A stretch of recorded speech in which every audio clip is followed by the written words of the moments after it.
pela misericórdia de Deus. Vamos adorar o Senhor com o louvor de número 77. Aleluia. Acho que todos os irmãos conhecem.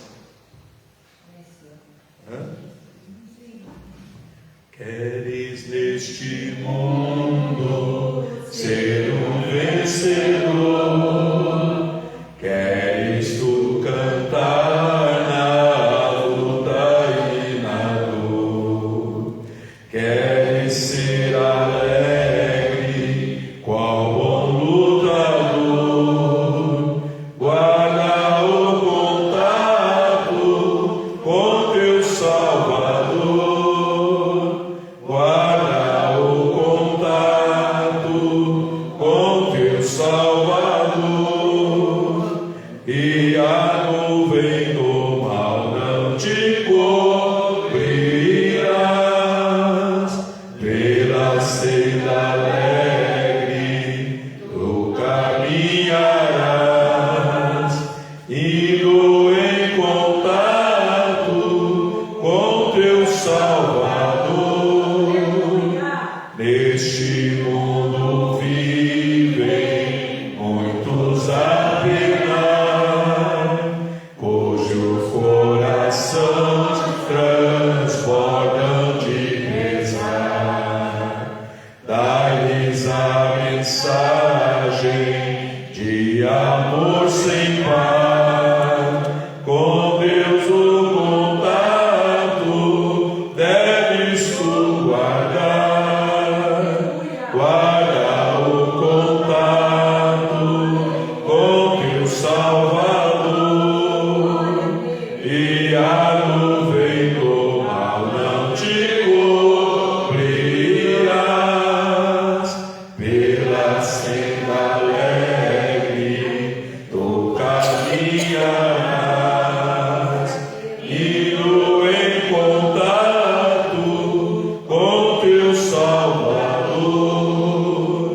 Queres tu com Deus a comunhão viver, sua glória em ti sempre permanecer.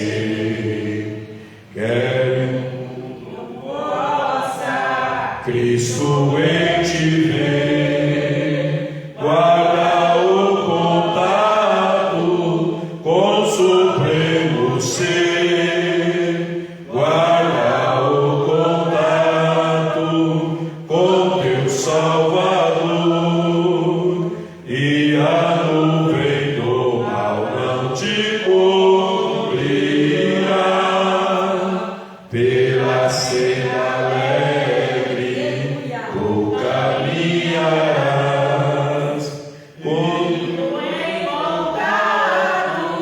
com teu Salvador. Deixa que o Espírito implante em teu ser o amor de Cristo, divinal prazer. Queres neste mundo todo mal vencer? Guarda o contato, perderás com ele. Guarda o contato com teu Salvador, e a nuvem do mal não te cobrirás. Pela senda alegre tu caminharás, indo em contato com teu Salvador.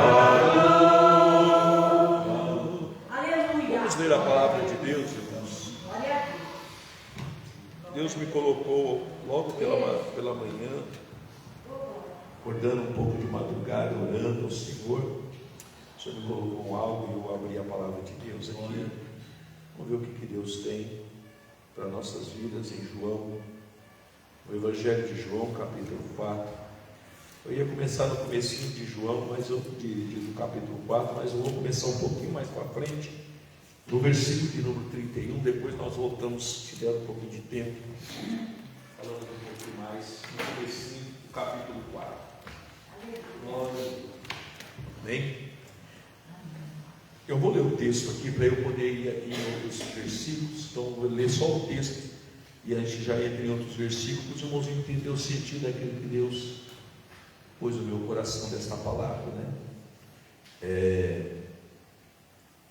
Por incrível, não é incrível que o Espírito de Deus trabalhe, o Senhor me preocupando com algumas pessoas que a gente tem sentido falta na igreja, né? E de manhã Deus me deu essa palavra, quando Deus me deu essa palavra, na hora, às vezes Deus me dá a palavra, mas não dá o sentido pelo qual Ele me deu a palavra. Depois, conforme eu vou orando, vou pensando, eu vou procurando, Deus vai colocando aquilo pelo qual Ele me deu essa palavra, né? Ele me deu a palavra da mulher, né, do poço de Jacó, mulher samaritana. Mas quando eu abri a Bíblia, me abri os olhos aqui, depois eu voltei lá atrás. Capítulo 4, versículo 31. E entretanto os seus discípulos rogaram, dizendo: Rabi, come. Porém ele disse: uma comida tenho para comer, que vós não conheceis. Então os discípulos disseram um ao outro: trouxeram-lhe porventura alguém de comer? Quer dizer, Jesus estava falando de comida, e logo pensou da barriga vazia, né? Quando falando de comida, pensou, Jesus está com fome, alguém trouxe alguma comida que nós é que preparamos, compramos, né? Colocamos diante dele, mas será que alguém passou por nós e a gente não viu? Né? Olha só pensando no quê? No vento. Só pensando no vento. Versículo de número 34. Jesus disse-lhe: a minha comida é fazer a vontade daquele que me e realizar a sua. A maior fome que Jesus tinha era de pregar o Evangelho. Aleluia. O maior desejo do seu coração. Fome, o sentido aqui é o maior desejo do Senhor é que o Evangelho fosse pregado a todas as pessoas. Versículo de número 35. Não dizeis vós que ainda há 4 meses até que venha a ceifa, a colheita, né? Eis que eu vos digo: levantai os vossos olhos e vede a terra, que já está branca para ceifar, né? Jesus falou assim: olha para o mundo, vê a necessidade das almas, vê quanto elas estão gemendo, vê quanto elas estão esperando que alguém venha colhê-las, quer dizer, tirar elas do sofrimento para o Evangelho. Vocês não estão vendo? Seus olhos não estão vendo perto de você, perto de onde você está, as almas gemendo? Será que o diabo consegue tampar os olhos de maneira que você não consegue ver? Jesus falou assim: olha, vocês não estão vendo que vocês estão olhando para as coisas materiais e as coisas espirituais. Você está preocupado em construir uma casa, está preocupado em comprar uma roupa, você está preocupado em passear, você está preocupado em ir no médico cuidar da saúde, e as almas? E as almas? Jesus falou para vocês estão preocupados que daqui 4 meses a terra vai estar pronta para ceifar o que foi plantado, e as almas que já estão preparadas, esperando, sofrendo à volta de vocês não estão vendo que já está passando o tempo de ser colhida. Versículo de número 36. E que ceifa recebe galardão. Ei, nós não vamos trabalhar para Jesus de graça. Ninguém trabalha para Jesus de graça. Ninguém. Ninguém trabalha de graça. Você já está colhendo aqui coisas boas de Deus, mas ninguém trabalha de graça. Mas Deus tem algo ainda maior para aqueles que fazem a vontade, para aqueles que olham a necessidade das almas, para aquele que vê perto de onde ele está, que as almas já estão brancas como a fruta para ser colhida. Eu não sei se você já chegou perto de uma árvore, de um pé de laranja, de um pé de mexerica, de abacateiro. Mãe, eu fico babando quando eu olho esse pé de abacateiro cheio de abacate pronto para colher. E as almas? Meus olhos crescem quando eu vejo uma frutinha só no pé assim. Esses dias eu tirei uma amora do pé. Uma amora, fiquei todo bobo. Uma amora, a primeira amora que deu no pezinho lá. E as almas, irmão? Mais vale as almas do que qualquer outra coisa nessa vida. Para quem tem o amor de Cristo, para quem tem o chamado do Evangelho. Se você não tem, você não vai sentir isso. Se você tem o chamado, ó, versículo de número 36.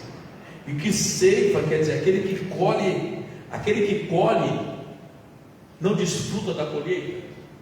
Você tira uma laranja, uma mexerica, um abacate do pé e joga no chão? Ou você come ou dá para alguém comer? Então há uma recompensa, não há? Quando você pega uma laranja no pé, não há uma recompensa? Quando você pega uma laranja no pé, não há uma recompensa? É que normalmente a maioria das pessoas pega na feira, né? Mas estamos falando daqueles que já tiveram a oportunidade de colher no pé, assim, pé, uma jaca, né? Que nem o pastor Jeová está falando uma jaca esses dias para nós. Uma manga. Você olha a manga no pé, a coisa que eu mais gosto é de comer uma manga pegada no pé na hora, assim. Quando eu olho na mesa, na bancada lá para comprar, não tem tanta graça para mim. Mas quando eu pego ela no pé, quer dizer, quando você ceifa, traz uma alma que está lá presa pelo diabo e arranca ela e traz para Jesus, qual é a recompensa? Ó, eu nem ia falar aqui, eu ia falar em outros lugares, mas o Espírito de Deus ele faz da maneira que Ele quer.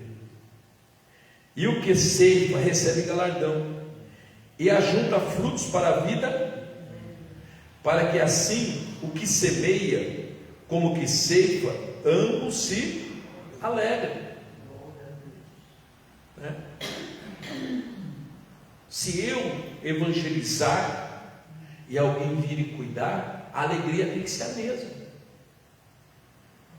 Se eu evangelizar e quebrar o diabo, quebrar a fúria do diabo, tirar uma alma e colocar na igreja, a alegria minha tem que ser a mesma, daquele que fica na igreja cuidando, ou de todos aqueles que trabalham para que aquela alma permaneça dentro da casa de Deus. Aleluia. A gente chora para trazer uma alma lá de fora, irmão. Aí quando Deus coloca ela dentro da igreja, a gente dá trabalho para Deus para ela permanecer. A gente que dá trabalho, que a gente não entende, a gente não compreende, a gente não abraça, não ama, a gente às vezes trata como um filho dentro de casa, um marido dentro de casa. Não, uma alma dentro da igreja é diferente. É diferente, irmão. Lá na casa você pisa no pé do marido, mas ele é teu marido, ele pode até ficar bravo, mas ele vai ter que voltar, né? Mas a alma não, ela pula de galho. Ó, versículo 37. Porque nisso é verdadeiro o ditado: um é o que semeia e outro é o que ceifa. Eu os enviei a ceifar onde vós não trabalhaste, outros trabalharam e vós entraste no seu trabalho. Quantas vezes Deus prepara a situação e nos coloca ali, né? Mas a gente não consegue ver todo o trabalho realizado, para que você pudesse estar ali fazendo o seu trabalho. É que nem um funcionário que é convidado, ou chamado, ou contratado para trabalhar. Ele fala: o patrão está rico. Ele pôs o pé lá para o patrão desde o dia da fundação da empresa. Ele sabe o preço. Ele só olha hoje e vê o camarada andando com um carrinho melhor, ou comendo uma comida melhor, mas ele não pagou o preço, a família não pagou o preço. Aí a gente às vezes não valoriza. Chega na empresa: não, eu que estou enriquecendo ele.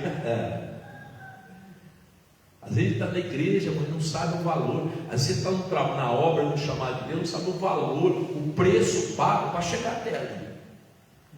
E esse valor não são. Jesus falou para eles: vocês entendem? Vocês estão compreendendo? Eu estou colocando vocês, eu estou chamando vocês para fazer uma obra do Pai, mas há um preço pago até aqui, onde vocês foram chamados.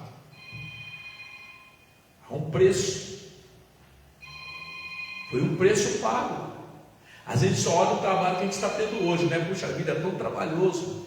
é tão trabalhoso, e o trabalho já realizado antes para que o Evangelho chegasse até aqui, ou para que o trabalho fosse entregue em minha mão para que eu pudesse fazer,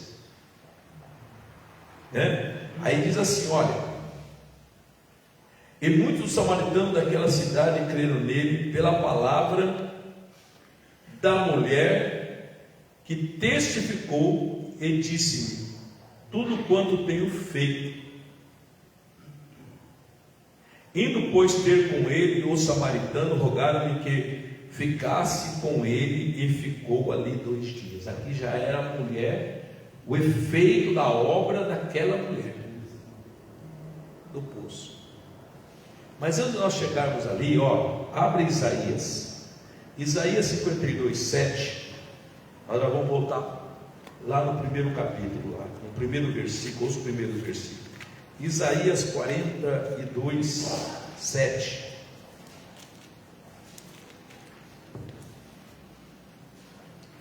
Quão suaves são sobre os montes os pés dos que anunciam as boas novas, do que faz ouvir a paz, que anuncia o bem, que faz ouvir a salvação, que diz a Sião, o teu Deus reina. Eis a voz dos teus atalaias, eles alçaram a voz juntamente, exultaram, porque olho a olho verão quando o Senhor voltar a Sião. Clamai, cantando, exaltai juntamente, deserto de Jerusalém, porque o Senhor consolou o seu povo, remiu a Jerusalém. O Senhor lhes deu o seu santo braço perante os olhos de todas as nações, e todos os confins da terra verão a salvação. Verão a salvação do nosso Deus. Esse Evangelho seria pregado em todas as nações. O Evangelho chegaria em todos os lugares, né? Vamos achar aí Isaías 52:7 em diante. Eu li até o 10, né? Até o 10. Leia lá comigo também aos Coríntios, capítulo 3, versículo 8. Primeiro aos Coríntios. Aqui eu vou pular rapidamente, porque o tempo não vai dar para nós falar de tudo. Primeiro aos Coríntios, capítulo 10, versículo de número... Não, primeiro aos Coríntios, capítulo 3, né? Capítulo 10, aos Coríntios, capítulo 3, versículo 8.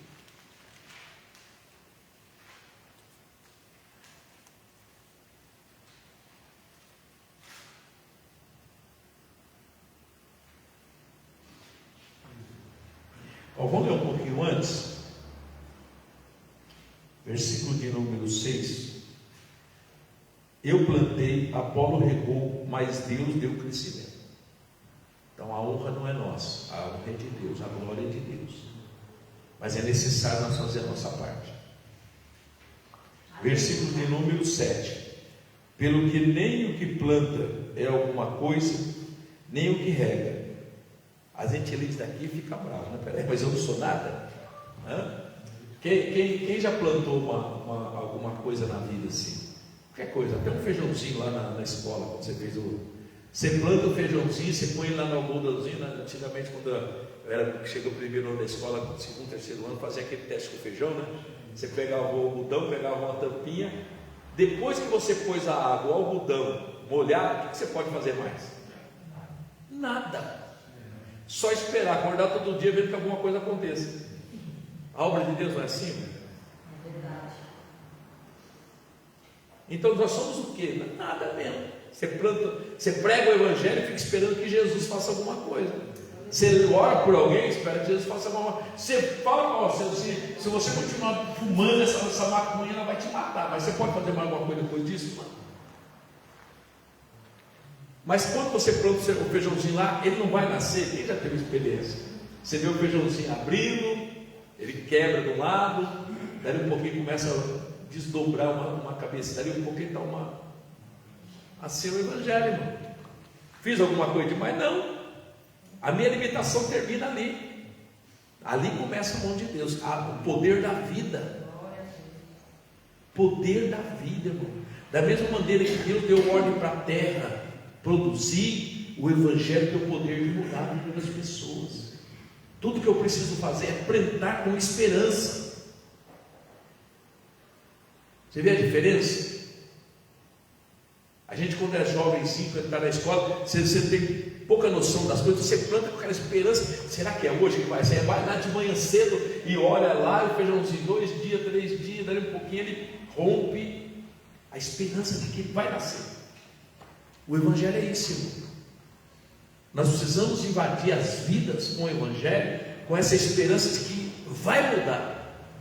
O mundo está dizendo que não. Alguns pregadores dizem, não, irmão. O Evangelho continua sendo vida. O Evangelho continua tendo o poder de mudar a história das pessoas. Esse Evangelho não perdeu o seu poder, irmãos.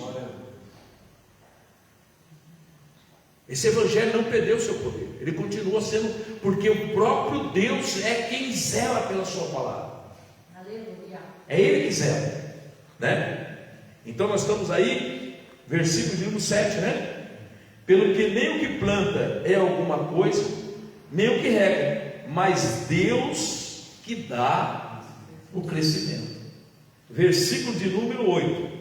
Ora, o que planta e o que rega são um, mas cada um receberá o seu galardão segundo o seu trabalho. Mas o evangelista foi lá e trouxe para dentro, mas quem passou 20, 30 anos cuidando da alma foi o pastor. Não importa, irmão. Se você, numa palavra que você falou para alguém, ela veio para dentro da igreja, o pastor passou 30 anos cuidando dela, os dois vão receber galardão. Aleluia. Os dois vão receber recompensa. Aquele folhetinho que você deu para alguém, eu só dei um folhetinho, a pessoa foi na igreja, aceitou Jesus, batizou e agora é um obreiro. Não importa, irmão. O pastor pode encher o peito e falar, não, irmão, ela só veio porque alguém entregou um papelzinho para ela lá e ela foi evangelizada, ela veio. O galardão também vai ser dado, a recompensa também vai ser dada, né? Então diz assim, olha, versículo, não, vamos parar aqui, não vou continuar não, senão o tempo não vai dar. Romanos capítulo 10, 10. Romanos capítulo 10, 10.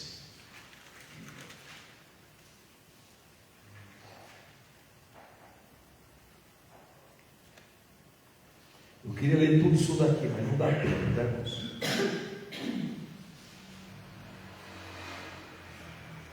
Vamos lá para ler tudo, então eu vou ler aqui do 10 em diante. Capítulo 10, versículo 10 de Romanos. Visto que com o coração se crê para a justiça e com a boca se faz confissão para a salvação, porque a Escritura diz, todo aquele que nele crê não será confundido, porquanto não há diferença entre judeu e grego, porque o mesmo é o Senhor de todos, rico para com todos os que o invocam, porque todo aquele que invoca o nome do Senhor será salvo. Como pois invocarão aqueles em quem não creram? E como crerão naquele de quem não ouviram? E como ouvirão se não há quem pregue? Como é que alguém pode compreender a obra de Deus salvadora se aquele que já tem a salvação de Cristo não pregar o Evangelho, não falar do amor de Deus, não anunciar? Aquele que ainda não ouviu, porque aqueles que já ouviram já conhecem. Nós precisamos nos preocupar com aqueles que ainda não ouviram a verdade. Mas ele tem a religião, já ouviu falar. Não, irmão, ele ouviu falar daquele Deus que não move água, não anda sozinho, não muda a história de ninguém. Você crê num Deus que anda, que muda, que transforma, que levanta o paralítico, que dá vida ao morto. Esse Deus, irmão, que ouve a oração daquele que clama, a esse nós precisamos pregar, né? Então no versículo de número 13, porque todo aquele que invoca o nome do Senhor será.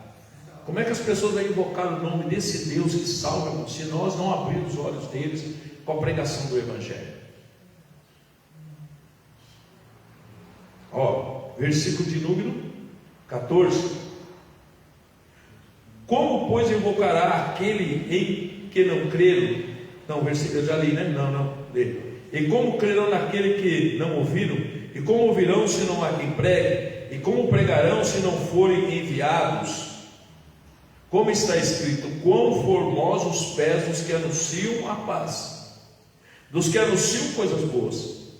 Mas nem todos obedecem ao Evangelho. Pois Isaías diz: Senhor, quem creu na nossa pregação? De sorte que a fé é pelo ouvir, e ouvir a palavra de Deus. Mas digo, porventura não ouviram? Sim, por certo. Pois por toda a terra saiu a voz dele, e a sua palavra até os confins do mundo. Mas digo, porventura Israel não soube? Primeiramente, diz Moisés: eu vos meterei em ciúmes com aqueles que não são povo, com gentes insensatas vos provocarei a ira. E Isaías ousadamente diz: fui achado pelo que me não buscava, fui manifesto aos que por mim não perguntavam. Mas contra Israel diz: todo dia estendi a minha mão a um povo rebelde, contradizente. O Evangelho foi prego, ou esse amor de Deus foi revelado a uma nação que o tempo todo o trabalho deles era ser rebelde contra a vontade de Deus. Por isso Deus traz Jesus, introduz Jesus nessa história para uma nação, para o mundo, para o povo, para o Evangelho de salvação de vida. Ele falou assim: olha, eu me apresentei. Isaías diz assim: eu fui encontrado por um povo que não foi escolhido por mim. Eu escolhi Israel, mas Israel foi rebelde. Então agora eu vou manifestar um povo que não me procurava, mas vai me encontrar. Esse risco pode acontecer conosco, irmão. Deus se revela a nós e a gente sou crente, vou na igreja, sou crente. E aí a gente para de valorizar o Evangelho que nos foi pregado. Israel se achou tão bom demais, irmão, que virou um povo rebelde, que virou um povo inconstante, um povo que não a voz de Deus, irmão, já não gerava temor neles, já não mudava a história dele. Eu não posso ficar mais tempo aqui, senão eu não vou ler o que eu falei para os irmãos. Vamos voltar. João capítulo, deu para entender, né? Israel rebelde, crente rebelde. Conseguiu entender, irmão? Então vamos voltar lá para o primeiro capítulo. Vamos voltar lá para o capítulo 4. Vai, com o tempo não dá para falar mais nada. Capítulo 4, versículo de número. Deixa eu ler aqui do 4 em diante, irmãos. Uma coisa me chamou a atenção aqui. E quando Jesus veio a saber que os fariseus tinham ouvido que Jesus fazia e batizava mais discípulos que João, ainda que Jesus mesmo não batizava. Eu fiquei pensando por quê, né? Por que Jesus não batizava? Imaginou, irmão, aquele que foi batizado por Jesus? O ego deles devia ficar desse tamanhozão, né? Eu falando, não, esse trabalho não é meu, esse trabalho é dos discípulos. Versículo 3: deixou a Judéia e foi outra vez para a Galiléia, e era-lhe necessário passar por Samaria. Foi, pois, a uma cidade de Samaria chamada Sicar, junto à idade que Jacó tinha dado aos seus filhos José. E estava ali a fonte de Jacó. Jesus, pois, o quê? Cansado do caminho. Jesus estava cansado, devia estar caminhando já há horas, uma região que é bem desértica, né? Uma região muito quente, né? Às vezes eu fico vendo a irmã Linda que sai lá da casa dela e vem andando. Eu falo: Jesus, tem que ter ânimo, porque eu ali da minha casa aqui venho de carro. Lá eu não consigo largar o carro lá e vir andando. Eu ando mais. Eu sei disso, eu sei. Agora imagina Jesus andando léguas. Ele cansou, a Bíblia diz que ele cansou. Estava ali a fonte de Jacó. Jesus, pois, cansado da caminhada, assentou junto da fonte. Era isso quase a hora. Qual é a hora sexta, irmão? Meio-dia, a hora que o sol está a pino, né? Você já andou Aqui em São Paulo, mas você já andou no interior, naquela rua longa, naquele o sol parece que bate na terra e reflete em você todo o calor do sol. Você já andou ao meio-dia? Você já capinou ao meio-dia? Você já caminhou uma distância longa ao meio-dia? É ruim, é ruim, né? Aí diz assim o versículo, vou parar já, viu? Veio uma mulher de Samaria tirar água, disse-lhe Jesus: dai-me de beber. Olha só, Jesus cansado da caminhada, né? Pelo que ele caminhou, ele estava sem comer nada. Porque você vê que ali um pouquinho mais na frente, os discípulos com uma fome danada, tinha ido na frente comprar comida. Não dá para ler tudo aqui, mas os discípulos tinham ido na frente comprar comida e voltou para ir comprar com Jesus. Falou, mas de onde que Jesus comeu? Eles deviam estar estralando de fome, né? Jesus também talvez não estaria, irmão. Mas as necessidades de uma alma para ele era mais importante do que ele próprio. Vamos ler? Jesus mexe com aquela mulher, né? Dá-me de beber. Aí diz assim: porque os seus discípulos tinham ido à cidade comprar comida. Disse-lhe, pois, a mulher samaritana: como, sendo tu por judeu, me pede de beber a mim, que sou mulher samaritana? Porque os judeus não se comunicam com os samaritanos. Outra coisa que a gente vê aqui, irmão, quantas vezes você vai pregar o evangelho para alguém e a pessoa repete aquilo que você está falando, e às vezes a gente desiste da pessoa, às vezes a gente desiste de uma alma.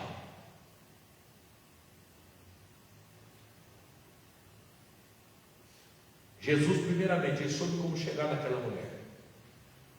Ele estava no lugar certo para a necessidade daquela mulher. E Jesus conversa com ela e diz assim: olha, o que ela tinha? O que ela foi fazer ali? Ela foi tirar água do poço. Ele falou: então me dá um pouquinho de água. Dá um pouquinho de água. Aquela mulher falou assim: não, por que você está conversando comigo se nós somos inimigos? Quantas vezes a gente olha para a cara da pessoa, para as coisas que a pessoa fez, né, e você fala: essa daqui não tem mais jeito.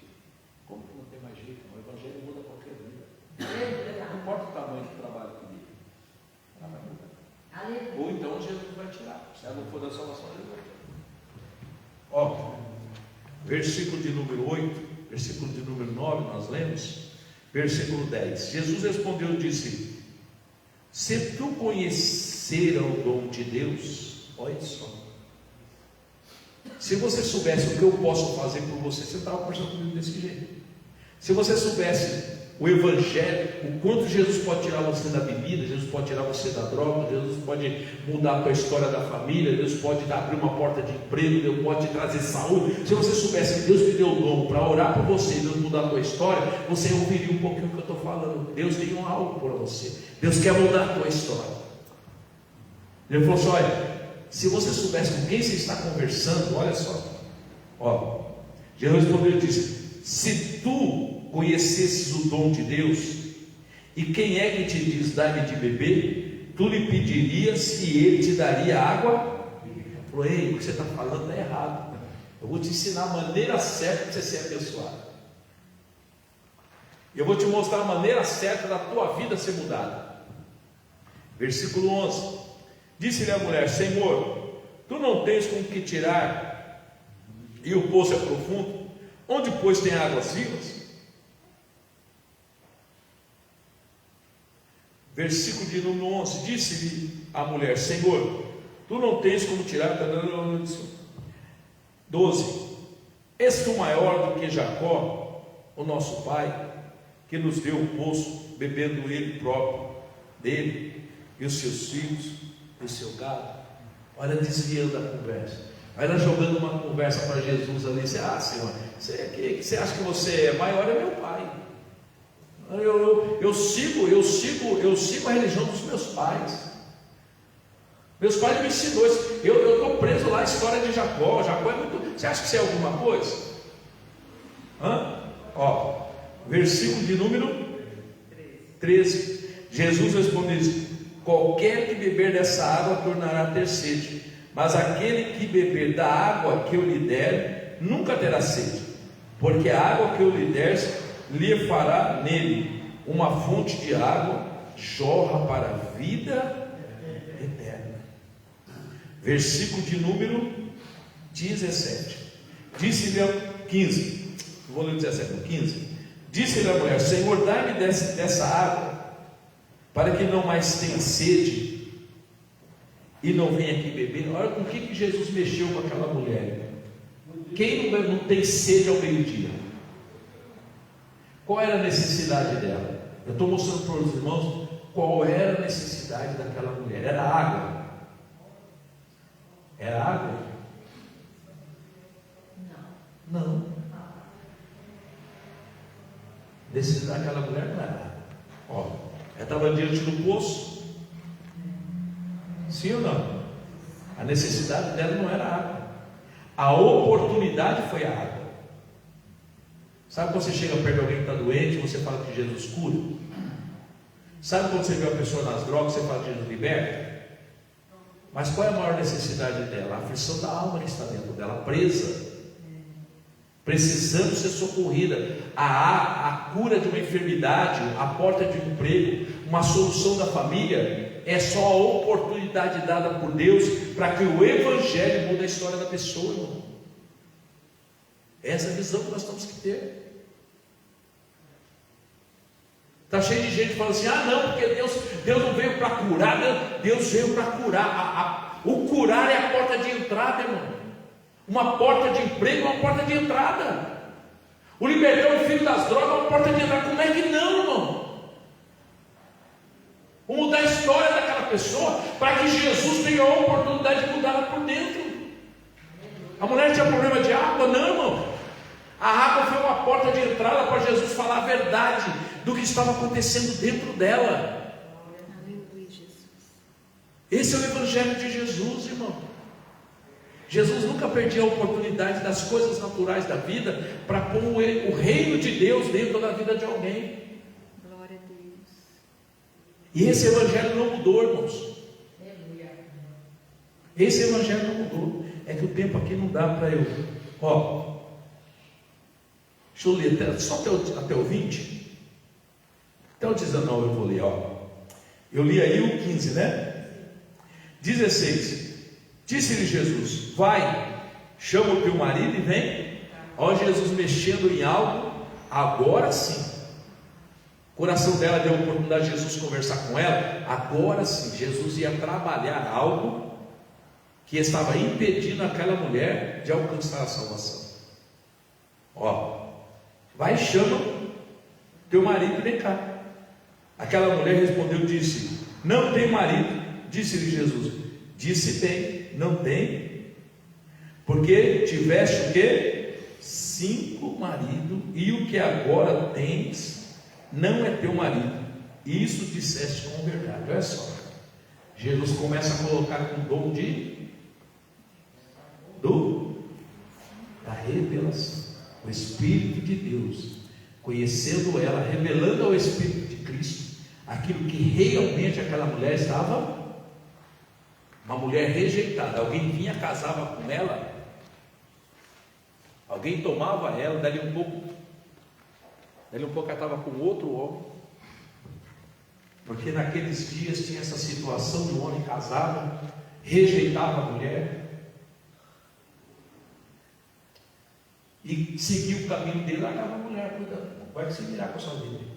Vinha outro, tomava, assumia com a mulher, daí um dia não gostava, largava, pegava ou dava a carta de divórcio. Aquela mulher já tinha sentido 5 maridos, e o que estava com ela nem era dela. Ela não era, tinha sido a primeira escolha. Imagina isso, irmão. Você imagina isso? Uma mulher rejeitada, uma mulher que não tinha uma família. Você imaginou a ferida, a mágoa? Porque eu acredito que, pelo que eu vejo a minha esposa com ela há 38 anos, qual o desejo de uma mulher, irmão? Ter uma segurança familiar, Tem um marido que cuida, que zela, que dá carinho, que ela sente segurança. Eu acordei essa madrugada e pus a mão sobre a Fátima assim, orei por ela e fiquei pensando, o que nos une dia após dia, 38 anos, dormir a mesma cama. Eu não durmo fora da minha cama, nem o dia que eu estou bem bravo com o mundo, ou às vezes bravo com ela. Um tempo eu ainda viajava pela obra sem ir com ela. Depois um dia eu falei, nunca mais eu viajo. Se eu viajar, ela vai junto. A não ser que não tenha condições mesmo. Mas se eu viajar, ela vai junto.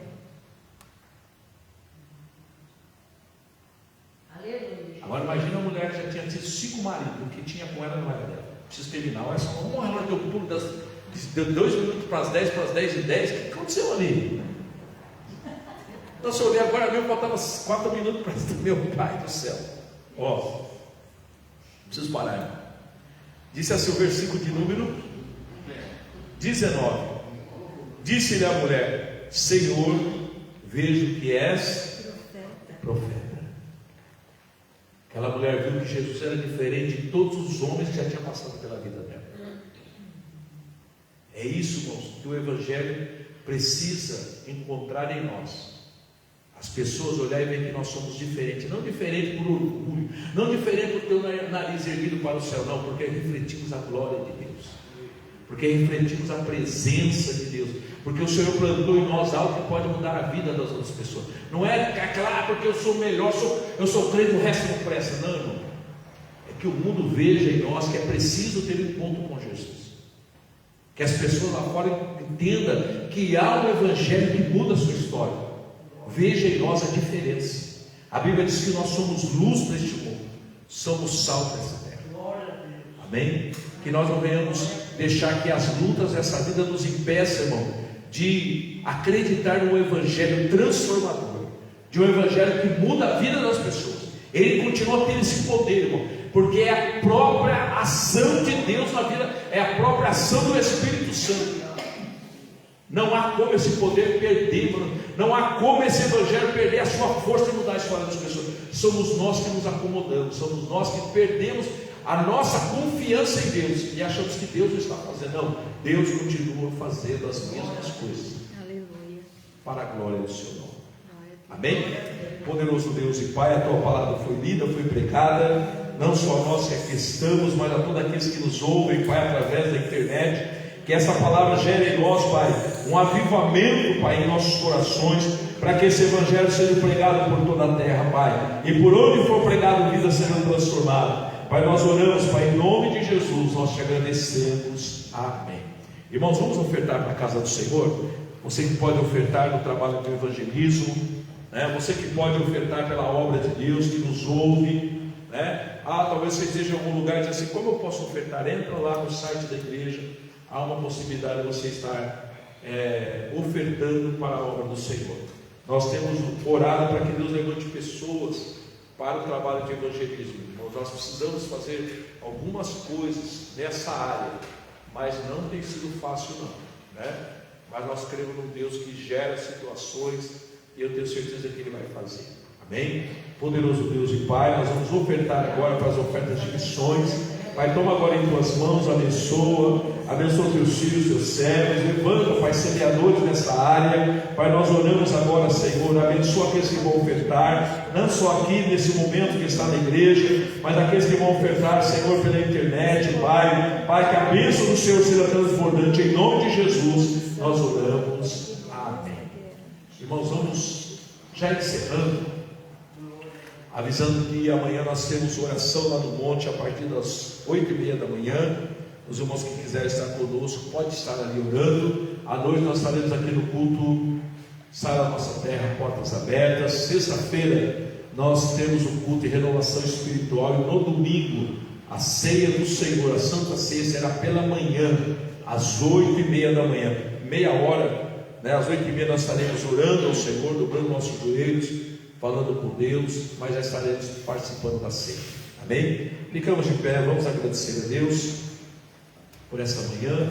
Poderoso Deus e Pai, eu te agradeço, te louvo por esse momento na tua casa, pelo momento de oração, pela palavra que nos foi dada. alertando, despertando, renovando os nossos corações, para sermos um evangelista, um anunciador de boas novas, Pai. Pai querido, abençoa os teus filhos agora, faz prosperar esse dia, que as bênçãos do Senhor sejam também sobre a nossa casa, o nosso trabalho. Pai, eu te peço em nome de Jesus, para a tua glória, nós te agradecemos. Que o amor de Deus, a graça do Senhor Jesus, a comunhão do Espírito Santo de Deus, seja com todo o povo de Deus, em toda a face da terra, desde agora e para sempre. A igreja diz amém. Adoremos ao Senhor com as palmas.